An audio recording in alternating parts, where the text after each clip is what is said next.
तर नमस्कार मित्रांनो, स्वागत आहे तुमचं अजून एका नवीन माझ्या व्लॉगमध्ये। आजचा विषय असा आहे की मी काही जरा सॅड व्हिडिओ वगैरे सोडलो इंस्टाला, ते लोकांना वाटले की मी सॅड आहे। बरं, रिअल कहाणी काय आहे ते मी आता सांगतोय तुम्हाला, कारण दोघा तिघांनी विचारले तुझी कहाणी काय मला सांग। कहाणी अशी आहे की भावांना सांगू शकत नाही, क्लिअरली बोलू शकत नाही, लोकांना सांगून मला काय होणार आहे। माझी कहाणी वेगळी, कहाणींचं काय, कहाणी तर प्रत्येकाच्या जीवनामध्ये आहे ना। थोडे जास्त अनुभव सांगितलं तर लोकांना वाटतं मी सॅड आहे। नाही बाबा, मी सॅड नाही, मी सॅड आहे असं तुम्हाला वाटते फक्त इंस्टावरती, पण ऑफलाईन मी सॅड नाही। कसला सॅड मी नाही, मी एकदम खुश माणूस आहे, एकदम फ्री माइंडेड जगतो, मला जे वाटतं ते मी करतो। मी सॅड आहे का नाही फक्त माझ्या मित्रांना माहिती असते, कारण ते हरामी कधीच बोलणार नाहीत की सॅड आहे, कारण त्यांना पण माहिती आहे ते पण हरामी मी पण हरामी। सॅड स्टोरी टाकलं, सॅड व्हिडिओ टाकलं म्हणजे सॅड असते ते मोमेंट असतात माझ्या तेव्हा। 2-3 व्हिडिओ काय सोडलो इंस्टावरती सॅड, तर तुम्ही मला सॅड म्हणताय का? मी सॅड राहतो असं म्हणताय? नाही नाही नाही बाबा, मी सॅड नाही, मी एकदम खुश माणूस आहे, खुश। फक्त ते कंटेंट म्हणून व्हिडिओ करतो मी, आणि ते व्हिडिओ माझे व्हायरल जात होते म्हणून करत होतो। जसं की काही मुलं रोस्ट करतात तसं मी सॅड व्हिडिओ करत होतो। रोस्ट करायला मला पण येतं, शिवायची पण PhD माझी पण झाली, शिव्यात असतात रोस्टमध्ये। ती रोस्टमध्ये पण 2 पद्धत आहेत बरं का, असं लगेच सिरियस होऊन बस चालतं मी। रोस्टमध्ये 2 पद्धत आहेत, ती म्हणजे एक शिव्यांची, एक असते रोस्टिंग खरी रोस्ट बाई, रोस्ट म्हणजे खरं रोस्ट। ही मी आता चुकीचं बोलते, मला कळत नाही काय बोलते, कारण जरा फॉर्ममध्ये आलो मी पण जरा व्हिडिओ करण्यासाठी, कारण 2-3 दिवस झाला तर ब्लॉग बंद होता। रोस्टिंगमध्ये दुसऱ्या करण्यापेक्षा तुम्हाला सांगतो, रोस्टिंग 2 पद्धत। एक रोस्ट जर फेमस व्हायचा असला मुलगा स्टार्टला रोस्ट करताना शिवाय देतो, फेमस होतो, कारण शिवाय देताना त्याच्याकडे सगळ्यांचं लक्ष द्यायचं। काही मुलं फॉलो करतात, काही मुलं न फॉलो करतात, त्याच्या ID सर्च करून ठेवतात, कंटिन्यू म्हणजे त्याचे व्हिडिओ वगैरे सगळं बघतात, ती असते रोस्टिंग। मेन रोस्टिंग म्हणजे असं असते की एखाद्या मुलांना ट्रोल मारणं, तू असं आहे, तू तसं आहे हे बोलणं, असं घाण शिवाय देणं म्हणजे नाही। आता रोस्टिंगमध्ये 2 पद्धत झालीत, एक घाण शिवाय म्हणजे फेमस व्हायचं, पुन्हा नंतर कंटेंट चेंज करायचं आणि आपण मेरे स्टार म्हणून जीवन जगायचं। तसं नाही करायचं आपल्याला। आता माझा कंटेंट वेगळा होता म्हणून मी व्हिडिओ करत होतो फक्त सॅडवाले, असं नाही की मी सॅड आहे, मी पण खुश आहे। मला फक्त जेवढे अनुभव आले तेवढे मी सांगत होतो, इंस्टावर टाकत होतो, टाकत होतो, बाकी काय नाही। आता इंस्टावर व्हिडिओ टाकतो मुद्दा असा नाही की मला फक्त फेमस व्हायचं म्हणून व्हिडिओ करतो, इंस्टाला व्हिडिओ करतोय मग काय फेमस व्हायचं नाही बरं का।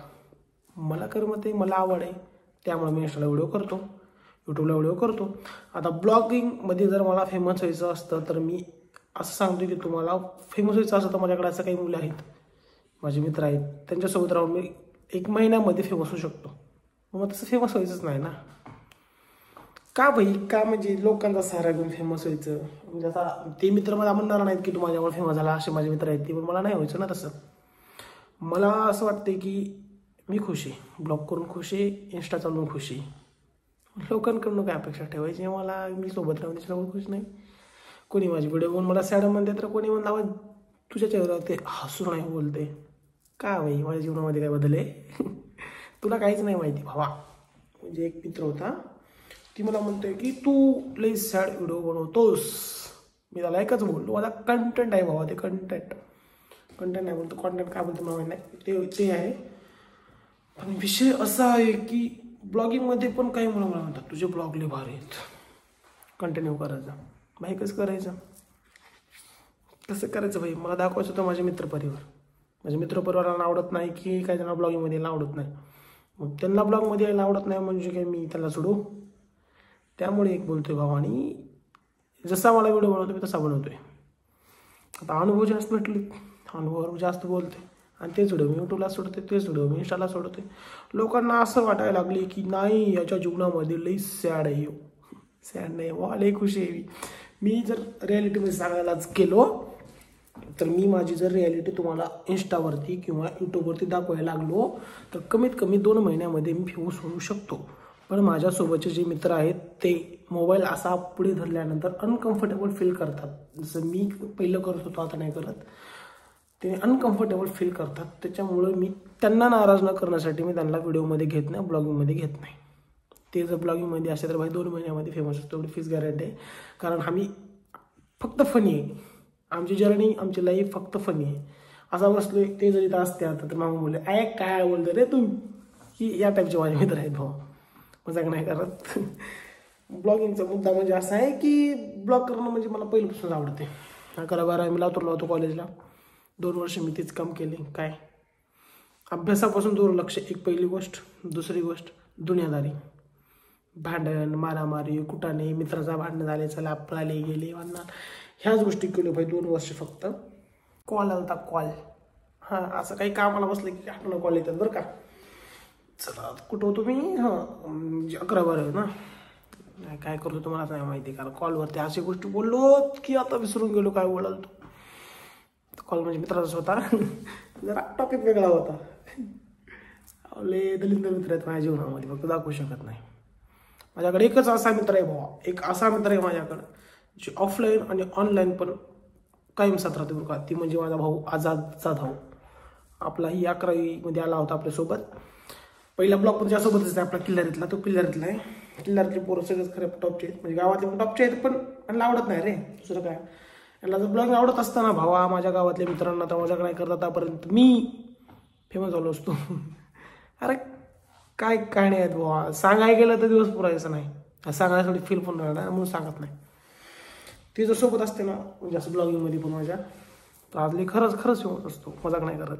तेवढ्या त्यांना आवडत नाही म्हणून मी करत नाही. त्यांना जसं मी म्हणलो ना मला करायचंच तुझ्यासोबत उद्या तर करू शकतात, पण मला तसं जबरदस्ती करायचीच नाही ना. त्यांच्यासोबत मित्र आहेत, सोबत आहेत, ब्लॉगिंगसाठी त्यांना सोडू शकत नाही.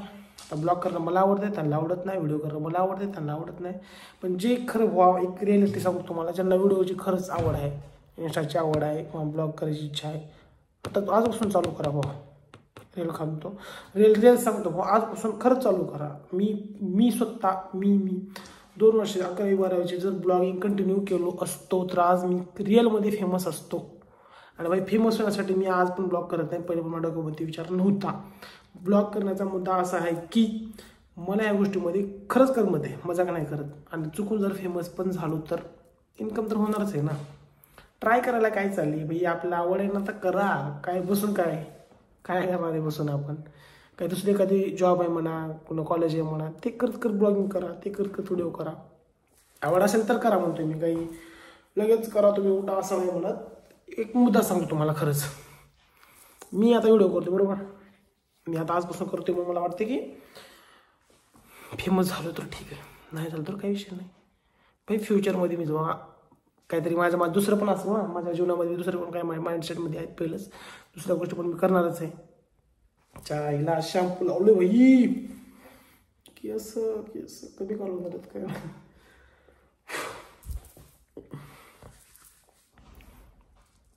आता ब्लॉगिंग चालू केलोय, ही मुद्दा असा नाही की मी जर फेमस झालोय किंवा होणार आहे यासाठी नाही करत. तो ब्लॉग करण्याचा मुद्दा असा आहे की मी जर फेमस पण झालो नसलो तर माझं पास्ट, माझ्या आठवणी म्हणून मला यूट्यूबवरती माझे व्हिडिओ भेटतात. ही एक गोष्ट डोक्यात पहिलं फिट करून ठेवलो आहे. आता काही मोमेंट असे आहेत मी माझ्या मित्रांसोबत, म्हणजे मित्रांना आवड नाही म्हणून त्यांच्यासोबत व्हिडिओ करत नाही म्हणे, ओके. आता कुठं आज ना उद्या त्यांच्यासोबत फिरायला जाणार आहे, त्या टाईमला त्यांच्यासोबत एखादी ब्लॉग राहणार आहे. पण ती मोमेंट त्यांना जर फ्युचरमध्ये बघायचं तर ते माझे ब्लॉग बघणारच आहेत ना, मी पण बघणारच आहे. फेमस हो या ना हो काय गोष्ट आहे, फेमस होण्यासाठी जर करायचं म्हणलं असतो, मी माझं सांगतो, जर फेमस मला जर व्हायचं, खरंच फेमस जर व्हायचं असलं तर माझ्याकडे काही असे मित्र आहेत भावा, खरंच नाव पण सांगतो, वैभव चव्हाण, प्रेम चव्हाण आणि DK, आणि काही मैत्रिणी पण आहेत, वैशू, असे 2-3 मैत्रिणी आहेत, आता नाव नाही सांगणार होत्या. त्यांच्यासोबत व्हिडिओ केला तर मला एवढी गॅरंटी मी भावा की कमीत कमी 2 ते 3 महिन्यामध्ये मी फेमस होऊ शकतो. आणि ते माझे भावा परमनंट टाईपचे मित्र आहेत माझे, ते असे तसे नाहीत की हा व्हिडिओसाठी आला आहे जवळ. त्यांच्यासोबत भावा आता कंटिन्यू मग त्यांच्यासोबतच होतो, पण त्यांच्यासोबत असा व्हिडिओ कधीच नाही बनवले की मला फेमस व्हायचं म्हणून. टाईमपास मला करमत आहे म्हणून बनवले. त्यांच्यासोबत पण असताना फेमसच व्हायचं म्हणलंच भावा, एक जर कंटेंट धरला कुठला तरी आणि त्याच कंटेंटवर जर आपण लक्ष दिलो तर फेमस होऊ शकतो. जसं की प्रेमाचं घ्या, आता सॅड म्हणजे मी सॅड रील्स टाकतोय, हो आता सध्या सॅड रील टाकतोय, म्हणजे असं नाही की मी सॅड आहे, मोमेंट आहेत भावा, सध्या माझे मोमेंट होते ते माझ्या पास्टमध्ये झालेल्या गोष्टी मी फक्त तुम्हाला शेअर करतोय. आणि ती गोष्ट तुम्हाला आवडल्या तर तुम्ही लाईक करणारे, फॉलो करणारे, सबस्क्राईब करणारे, यूट्यूबला बेल आयकॉन दाबून क्लिक करून ऑल टाकणारे, काय सांगतोय, आवडलं तर घ्या, नाही घेतलं तर काही विषय नाही ना. प्रत्येकाला अनुभव आहेत. मला जे भेटले मी ते तुम्हाला सांगतोय, तुम्हाला जे भेटले तुम्ही मला भेटल्यानंतर सांगणारच आहे, विचारल्यानंतर सांगणारच आहे. त्यामुळं मला वाटते की ज्यांना खरंच व्हिडिओची आवड आहे भाई त्याने ब्लॉगिंग चालू करा. आणि इंस्टाग्रामवाल्याला मला एकच सांगणं आहे भावा, इंस्टावर जे फेमस आहेत माझे मित्र पण मैत्रिणी पण, त्यांना माझं एकच सांगणं आहे, तुम्ही होईल तेवढं लवकर पहिलं ब्लॉग चालू करा. फेमस झालो तर ठीक, नाही जरी फेमस झालं तर तुमचं आठवण म्हणून तरी तुमच्या यूट्यूबवरती तुमचं पास्ट असते, ती आठवण म्हणून तर ते मला शेवटी बघायला भेटणारच आहे. आणि जर चुकून यूट्यूबला जर भर चांगला दिलो आणि तुम्ही जर यूट्यूबला फेमस झाला तर भाई इन्कम जेवढी कुठंच नाही तेवढी यूट्यूबला आहे, ते तुम्हाला सगळ्यांना माहिती आहे, मला पण माहिती आहे. आता मी ट्राय करणारच आहे.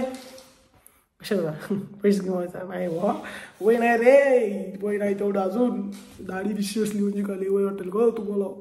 दुसऱ्या पण गोष्टीवर आपलं भर द्यावाच लागतं. मला अभ्यासात इतकं इंटरेस्ट नाही म्हणून बाकीच्या गोष्टीवर माझं जास्त लक्ष आहे. आता काय करायचं मला तर सध्या मला घरचे करून म्हणजे काय व्यवसाय करायचं म्हणतं घरचे मला लगेच करून देतात, पण मला घरच्यांपेक्षा जास्त पहिलं आधी मला प्रयत्न करायचा आहे. माझ्या स्वतःनं काही होऊ शकते का, होऊ शकते का, होऊ शकत नाही. आता ही तुम्हाला माझ्या गावातला शेवटचा ब्लॉग किंवा एखादी अजून पहिला दुसरा ब्लॉग दिसू शकेल. यानंतर मी तुम्हाला कुठं तर जाणार आहे आणि काय करणार ते पण सांगणार आहे.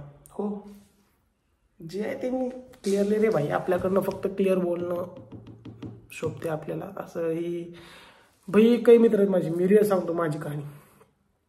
माझे 5 जीवा भावाचे इथं, त्यांना जर तुम्ही माझी रिअल कहाणी विचारायला गेलो तर ते तुम्हाला एकच बोलतील, भावा त्याच्यापाशी काहीच बोलत जाऊ नकोस. कारण कोणी काही बोलायला असं एकमेकांचं मला जर सांगितले आणि ती जर व्यक्ती लगेच आला तर डायरेक्टली तोंडावर बोलतो भावा मी, मला असं पाठीमाग बोलायची सवय पहिलंच नाही. मी जी आहे ती एकदम तोंडावर क्लिअर बोलणाऱ्यातला माणूस आहे. त्यामुळे माझे मित्रसुद्धा घाबरतात त्याच्यासमोर काही बोलायला. आणि रिअल आहे भाई, काय रिअल, कोण कोणाबद्दल कोट खाऊन काय भेटणार आहे का पाठीमाग, काहीच नाही यार. कशाला बोलायचे, लोकांचं जे आहे ते तोंडावर बोला, क्लिअर व्हा ना. आणि 1-2 मित्र आहेत माझे चुकीचं वागले, त्यांना मी फार लांब केलं, काही विषय नाही. मैत्रीत पण धोका, प्रेमात पण धोका, प्रत्येक गोष्टीत धोका. निवांत आहे माझा भाऊ. कोण मी रे, तुमचा भाऊ. रिअल कहाणीचं दाखवायला गेलो भाऊ तुम्हाला माझी, कसा माहिती का, me any time happy, any time happy. 4 मुलांचा ग्रुप जरी असला ना, तिथं जर मी गेलो तर ती मुलं मी आलो म्हणून या कम्फर्टेबलमध्ये एवढे खुश होतात की बस. तिथं मी जर कुठला टॉपिक जर काढला 4 मित्रांपैकी 1 मित्र नर्वस असतो आणि 3 हसतात. का, आम्ही आमच्या मित्रांमध्ये असंच चलते व्हा. 4 मित्रांपैकी एकाची टिंगल उडवणार, 3 मित्र असणार, पुन्हा या 3 मित्रांपैकी एकाची बारी असणार. जेव्हा ही माझ्यासोबत असणार तेव्हा ह्या 3पैकी एकाची बारी असणार. विषय क्लोज. मित्र म्हणजे काय व्हा, सुखादुखामध्ये साथ देणं, प्रत्येकाला हसणं खेळणं, सुखदुःख ओळखणं, हे गोष्टी म्हणजे मित्र. ही असं नाही एक पोरगी जीवनामध्ये आली माझा मित्र बोलते मला, मी फोन लावते बिझी. एक मित्राची कहाणी सांगतो मला, आता बोलत बोलत काढून आली. एक मित्र आहे माझा असा, लांब केले बरं का त्याला, मी पूर्ण पण लांब केले, काही विषय नाही, मी खुश आहे. तो पण खुश आहे. एकसाठी एक मुलगी होती, ती 1-2 तर पहिले आले असतील तिचे, मला नाही माहिती काय फिक्स तेवढं, पण होते काय नाही तिचं वागणूक बिनूक मला माहिती आहे. ती थोडंफार त्या मुलीचं पण पास्ट काढले, ते पण ओके नाही. माझ्या मित्राला बोललो होतो मी, जाऊ दे सोड, काही दिवस बोल आणि बंद कर. का, तिची गुण चालू नाही, तुला ओळखू आल्या तर बंद कर बोलणं, तिची गुण ओळख आणि सोड बोलणं. भाऊला घरून मी लगेच संवाद घेतो, कॉल करतोय, भाऊ यस, भाऊ पबजीला ऑनलाईन येतो का, भाऊ पबजीला ऑनलाईन येतो. मी माईक ऑन करून हॅलो हॅलो बाबा कुठे, हॅलो इथे ये, मला मारते, पबजीमध्ये बोलतोय. ते भाऊ कॉलवर, हा बाळा बोल ना पिल्लू, शोना बाबू शोना, हे करते. मग 1दा झालं, 2दा झालं, कमीत कमी 1 ते 1.5-2 महिने मी त्याला समजावून सांगितलं, बाबा मला असं असतं तर मी तुझ्यासोबत राहू शकत नाही, क्लिअरली बोललो. आणि त्याच्या घरच्यांचा पण माझ्यावर फुल ट्रस्ट होता. हा वैभव सोबत आहे ना, काही विषय नाही, काही होऊ शकत नाही असं. मी त्याला क्लिअरली बोललो, बाबा तू माझ्यावर ट्रस्ट ठेवतो, तुझ्या घरचे पण माझ्यावर ट्रस्ट ठेवतात, त्या ट्रस्टमुळे मी तुला त्या गोष्टीमुळे जाऊ देत नाही. आणि ती मुलगी म्हणजे व्यवस्थित नाही, त्याला एकच बोललो, तू मुलगी चांगली बघ, तुला मी पार लग्नापर्यंत साथ देईल. आणि त्याला पण गॅरंटी होती. जेव्हा भावाचा दावा पार म्हणजे अख्खं गावभर मिरवलं त्याला, मला जिगरी जिगरी जिगरी म्हणून. काय नाही, मग तो पण असं वागायला चालू केला. नंतर मग विचार आला माझ्या डोक्यामध्ये, आता याला काय सोबत ठेवून तर काही भेटणार नाही मला, कारण पूर्वीमध्ये पार वाहिलं. मी एक पहिला प्रयत्न केलो की थोडं लांब करून बघून, लांब केलं. मी पण कॉल करणं मेसेज करणं बंद केलं. तो पण मेसेज कॉल मला काहीच नाही. मग एक दिवशी मी असं कुठेतरी जात माझ्या तालुक्याला जात होतो. मग तिथं माझ्याला जाताना माझ्यासोबत दुसरे मित्र होते आणि तो पण तिथं कटिंग काहीतरी करायला आला होता. ते त्याला बोललो, मला म्हणतो की मला नाही बोललास. मी म्हणलं 2 दिवस कुठे मेला होतास तू त्या पोरीमध्ये. मजा घ्यायला चालू केलं बरं का, मी काय गेली सिरियस नाही झालो तिथं, पण त्याची टिंगल उडवायला चालू केलो. त्याला ती गोष्ट राग गेला बुवा, त्या गोष्टीचा राग गेला. लगेच ते दुसऱ्या पोरांपाशी म्हणजे दुसऱ्या मित्रांपाशी म्हणतोय की अरे त्याला एवढ्या मोठ्या होत्या, माझ्या बेस्ट होत्या काय, जे होतं मी यानं क्लिअर बोलतो, मला पण होते काही गोष्टीमध्ये, त्याला होते, मला आता भेटलं तर याला देखवणं झाले. अरे देखवायचं काय गोष्टी येतं, ती मुलीचा स्वभाव माहिती आहे त्याला, क्लिअरली माहिती आहे. त्या मुलीनं पार त्याला विचार केलो, ज्या मित्रानं मला सांगितलं त्याला एकच बोललो, बाबा त्याला क्लिअरली सांगून टाक, माझ्यासोबत राहू शकत नाही, राहू नकोस, का मी तुझ्यासोबत राहू शकत नाही. का? कारण तू त्या मुलीमध्ये